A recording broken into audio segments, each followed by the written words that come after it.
first quizzed her, "Are you sure that he didn't just go to the hospital?" And she said, "No, he's dead." She's 75 now.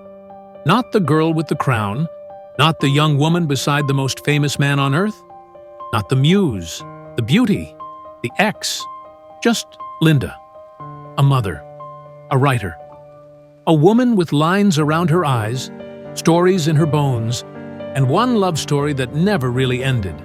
Whispered in my ear, "Honey, you know that I'm not married anymore. We're separated. We have been separated for..." Only softened with time. For nearly 5 decades, she stayed silent. While books were written, rumors swirled, documentaries dramatized, and tabloid headlines howled, Linda Thompson kept her voice tucked away. She never cashed in, never went public, never sat across from a talk show host spilling secrets for applause. And yet, the world kept asking, why not? Why didn't she write the tell-all like the others? Why didn't she correct the lies? Why let people believe she left for someone richer, someone shinier? Why carry the weight of a legend quietly? Because when you really love someone, you don't trade their memory for noise. But now, at 75, she's speaking. Not for fame, not for pity, and certainly not for attention. She's speaking because the silence has done its part. It protected the man she once loved when he could no longer protect himself. But truth, as gentle as it can be, also deserves a voice. And hers is the only one left who knew the real Elvis, the man who whispered fears in the dark, who laughed at old cartoons, who played gospel music until sunrise, and wept when the world stopped cheering. She says, "I never told the whole story. Not really. I think I was afraid it would be misunderstood, or worse, that it would be forgotten." So here she is. No stage lights, no audience, just memory, raw and unedited. And the truth? It's not scandalous. It's not glamorous. It's human. Because what Linda Thompson carries isn't a secret. It's a love that never asked for the spotlight, but was still strong enough to stand in it. A love that stayed quiet, long after the music stopped. And now, for the first time, she's ready to speak. It wasn't a stage. It wasn't a red carpet. It wasn't even planned. The first time Linda Thompson laid eyes on Elvis Presley, it was a quiet Memphis night in July. Humid, unremarkable, and yet, somehow, fate-lined. She hadn't even meant to be there. A friend had invited her to a private movie screening, one of those casual celebrity nights that blurred into the background of southern summer evenings. She was already someone, not just another pretty girl hoping to be noticed. Linda had been crowned Miss Tennessee just months before. She carried herself with poise, that rare blend of elegance and approachability, like someone who had known both triumph and heartbreak, and had learned how to wear both with grace. And then he walked in. Elvis Presley.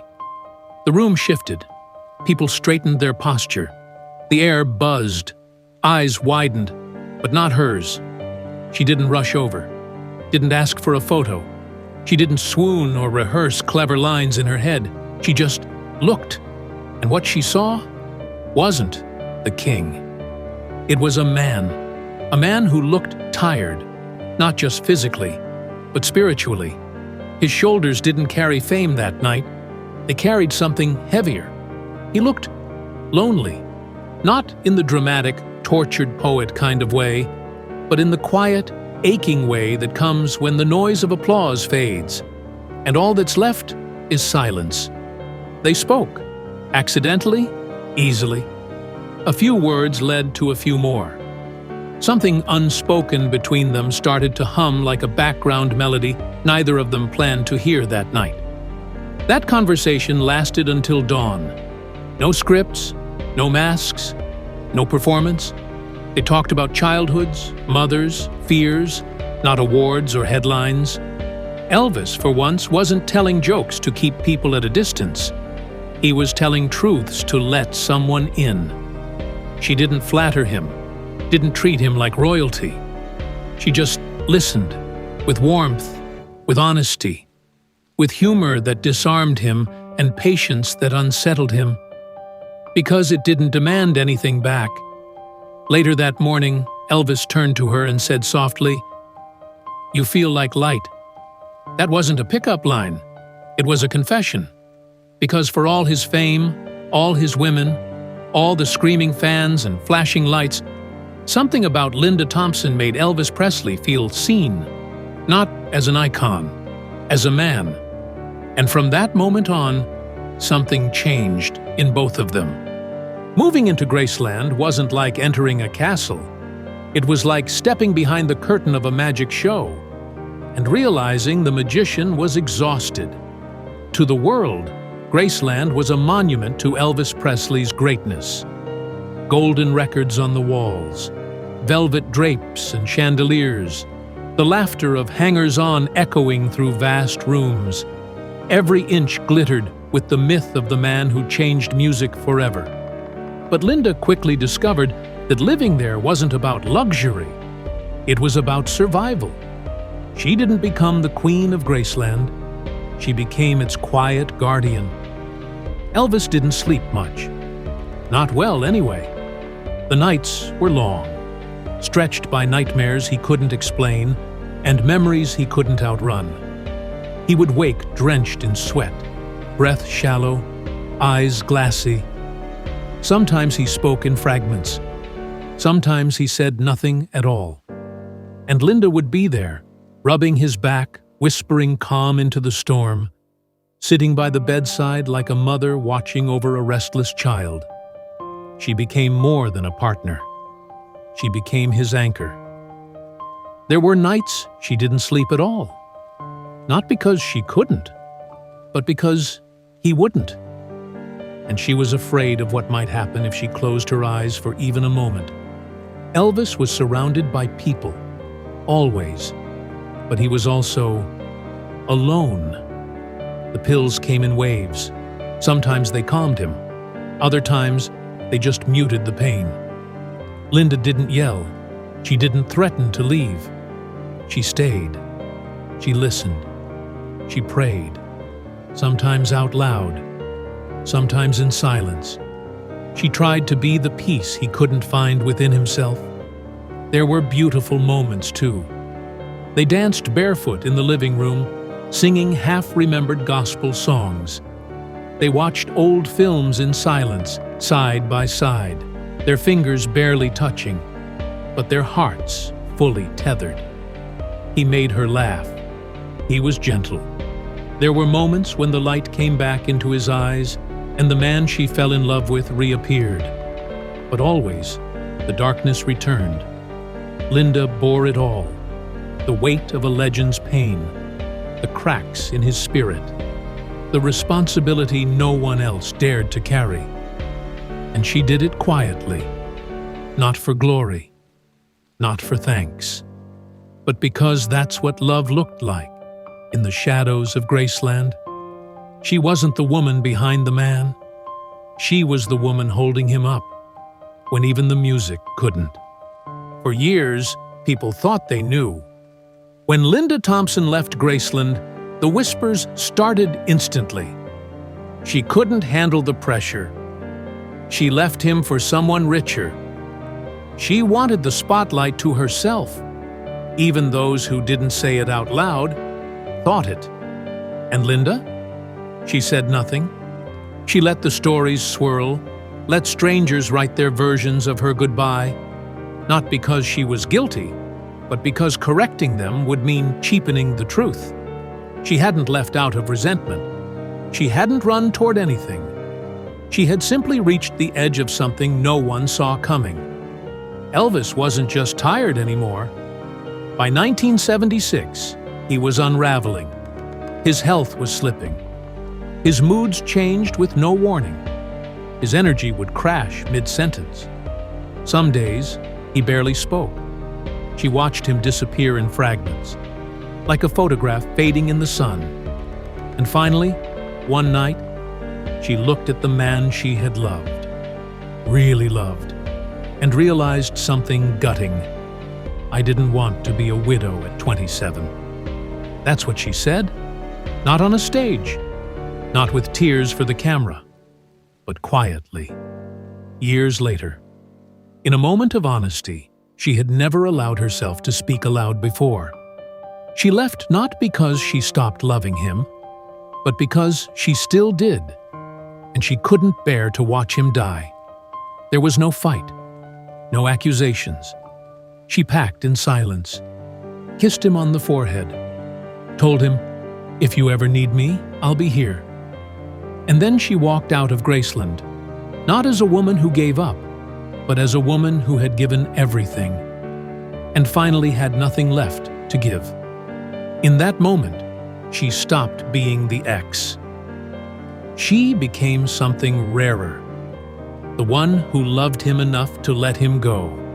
It was late, the kind of late where even memories feel louder than sleep, the kind of hour where the past comes knocking, uninvited. Linda had been gone for months. She hadn't heard from him, not a word, until the phone rang. She answered, not knowing why. Maybe instinct, maybe something unspoken, maybe something she'd never fully stopped hoping for. On the other end, not the voice of the man the world knew, not the king, not the performer, not even the friend. It was Elvis, but stripped bare. His voice was low, raw. There was no charisma, no command. He wasn't trying to be anyone. He just was. He sounded tired. Not just the kind of tired that sleep fixes, the kind of tired that runs through your bones, through your spirit, the kind that doesn't go away. He didn't ask her to come back. He didn't apologize. He just talked, soft and slow, like someone finally too weary to pretend. And then, after a pause, he said the one sentence that shattered her. "You were the only one who truly cared about me." That was it. No drama, no grand declarations, just truth. A truth she had carried alone. A truth she had lived in silence. And now, he was finally saying it out loud. Linda later said, "That call broke something in me." Because she had spent those months wondering if her absence had helped him heal, or left him more alone. She had hoped distance might inspire him to stand on his own, to get help, to fight. But on that call, she heard a man already slipping. Not with anger, but with resignation. She begged him, again, told him it wasn't too late, that she still believed in him, that he could turn things around. He promised he'd try. She wanted to believe him. But just a few weeks later, Elvis Presley was gone. And Linda would carry that call for the rest of her life. Not just because of what he said, but because, in that final moment, he let her see the man beneath the legend. One last time. Before she walked out of Graceland for the last time, Elvis asked Linda for one thing. Not a favor, not a secret, a promise. "Don't let them turn me into a joke." His voice cracked when he said it, half plea, half prophecy, because he knew what was coming. The headlines, the mockery, the way the world forgets how someone lived and only obsesses over how they fell. He had seen it happen to others, and he feared it would happen to him. Linda looked him in the eyes and said yes. And then, she kept that promise. For decades. When the tabloids came calling, she didn't answer. When publishers offered checks with too many zeros, she turned them down. When others sold their versions, exaggerated their closeness, and packaged their memories for profit, she stayed silent. Not because she didn't have stories, not because she didn't feel the weight of what she witnessed, but because love, real love, doesn't exploit the wounds it once tried to heal. While others made him a caricature, bloated, tragic, a punchline in late-night monologues, Linda remembered the man who left notes around the house just to make her laugh. The man who cried watching gospel specials. The man who whispered fears to her in the middle of the night. Not for sympathy, but simply to feel less alone. She didn't rush to defend his legacy. She protected it by not letting it become theirs to twist. And in doing so, she held up the part of him he asked her to save. His dignity. Even when the world forgot the beauty behind the chaos, Linda remembered. Even when people mocked his decline, she remembered his tenderness. Even when they talked about pills and paranoia, she remembered music and mornings and the man who once told her she was light. And when she finally did speak, decades later, she didn't write to shock. She wrote to honor. He was human, she said, and that's what made him divine. She didn't just keep the promise, she gave it meaning. Because sometimes, silence speaks the loudest love of all. Linda Thompson has lived 1,000 lives since Graceland. She's walked red carpets, won Emmys, raised sons, fallen in and out of love with other famous men. Bruce, then Caitlyn Jenner, David Foster. She's written songs that touched millions and stories that belong to no one else but her. But ask her about Elvis Presley, and something in her softens, because that chapter, that wild, sacred, unfinished chapter, never really ended. Not the way people think it did. He wasn't just a memory. He wasn't just the man she loved when she was young. He was her first heartbreak, her greatest teacher, and in many ways, her mirror. He taught me what devotion looks like, she once said, and what it costs. Love didn't vanish when she walked out of Graceland. It didn't fade with time, or with his death, or with the millions of strangers who tried to claim a piece of him. It just changed shape. Now, it lives in quiet things, in an old gospel record, in the smell of a certain cologne, in the echo of his laugh when she hears a joke he would have liked, in the way she still visits Graceland, unannounced, no press, no fanfare. Sometimes she walks the halls alone, hand brushing the familiar walls. Sometimes she leaves flowers at the piano where he once played until sunrise. Not for the icon, for the man. She doesn't cry when she talks about him anymore. Not because she's healed, but because some kinds of love settle. They become a soft part of you, not jagged, not sharp, but permanent. And Linda knows now, love like that doesn't need to be claimed, or proven, or shouted. It just is. Through the highs and heartbreaks of her life, she's held one truth close. The love they shared, chaotic, complicated, fragile, was real. And that's enough. Because in the end, not all great loves get a forever. Some just get remembered. In footsteps, in flowers, in quiet walks through old rooms, in the promise she kept, and in the truth she finally told. Not to relive the past, but to set it free, to set it. The gates are still there. Tourists line up every day. They take pictures, whisper in reverence, snap selfies beneath the iron curves that once opened only for a chosen few. But sometimes, unannounced, unseen, she slips past them. No entourage, no press. Just Linda. She walks slowly now. Not from age, but from memory. Every step echoes. Through the hallways where they once danced barefoot to gospel records. Through the kitchen, where he used to scribble jokes on napkins just to make her smile. Through the rooms that still hum with stories no guide ever tells. She doesn't come for nostalgia, not even for closure. She comes for him, not the king of rock and roll, not the icon sealed in gold records and glass cases, but the man who once told her she was light, the man who whispered fears when no one else could hear. She pauses at the piano. That's where he would sit until sunrise, playing softly, sometimes humming, sometimes crying, sometimes both. She leaves flowers, always the same kind, and she never stays long. It's not a pilgrimage, it's a promise, kept one more time.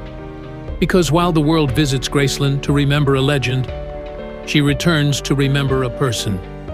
The boy from Tupelo, the son, the dreamer, the fragile, funny, broken-hearted man who let her see what no stage light ever could. And as she walks back through those quiet halls, something gentle lingers in the air, like the last note of a love song that never quite ended. Software, sad, still beautiful.